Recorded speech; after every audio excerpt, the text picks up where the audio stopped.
I'm Joshua Murphy. I'm a alumni of the program from year one. I'm also a board member. I've been working with the program ever since graduating, so it's been very exciting to see what has been going on year after year as we have grown. Our community has grown. Thank you all for being here. Our garden has grown, and this year these young men have grown along with us, and we're very grateful for their presence. I just wanted to share a little bit more about what it means to me to be a part of Lagom Landing, and to, of course, welcome you all today. Lagom Landing is many things. As you can see, it's a beautiful property.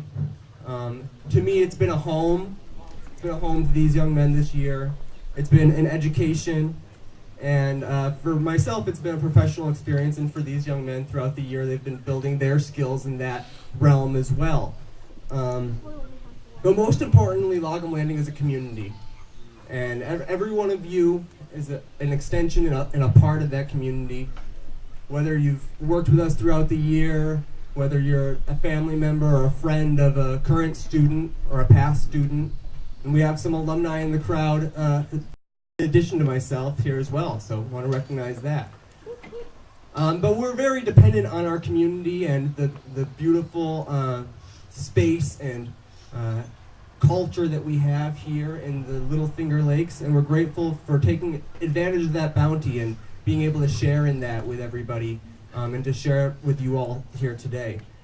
I want to share a little something about what I think is unique and important about Lagom Landing, the educational philosophy that's very holistic, that develops the whole human spirit, heart, mind, and body. And I'm going to share a few words from Gary Snyder, who is a Beat Generation poet. It's not a poem, so don't worry. But it's from an interview from 1977, which I almost shared a poem from Whitman that was on similar themes, and that poem was A Song of Occupations, if you want to look it up.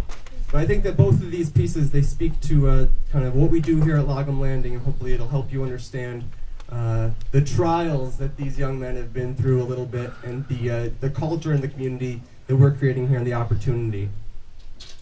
So this was in response to a question that was actually posed to Snyder, and it was about the thesis of some authors that were arguing that each generation following the Industrial Revolution is more infantile than the previous, and thus more, for example, needing many more supportive devices merely to survive.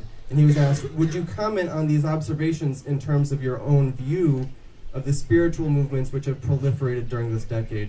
Again, 1977.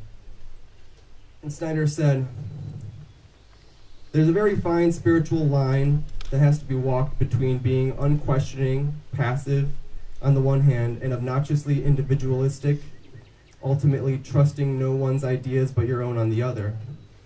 I don't think it's uniquely American. I think that all people have these problems on one level or another. Maybe that's one meaning of the middle way, or one meaning of Lagom. To walk right down the center of that. In one of the Theravada scriptures, the Buddha says, be a light unto yourself. And this 6-foot-long body is birth and death, and the key to the liberation from birth and death. There is one side of Buddhism that clearly throws it back on the individual, each person's own work, practice, and life. Nobody else can do it for you. The Buddha is only the teacher, and rock is only the teacher as well. Americans, and to some lesser extent Canadians as well, have a supermarket of adulterated ideas available to them, thinned out and sweetened, just like their food. They don't have the apparatus for critical discernment either, so that the term infantilization is something I can relate to. I think there's a lot of truth in it. The primary quality of that truth is the lack of self-reliance, personal hardiness, self-sufficiency. This lack can also be described as the alienation people experience in their lives and work. If there is any one thing that's unhealthy in America, it's that it is a whole civilization trying to get out of work. The young especially get caught in that. There is a triple alienation when you try to avoid work. First, you're trying to get outside energy, sources, and resources to do it for you. Second, you no longer know what your own body can do, where your food or water come from. Third, you lose the capacity to discover the unity of mind and body via your work.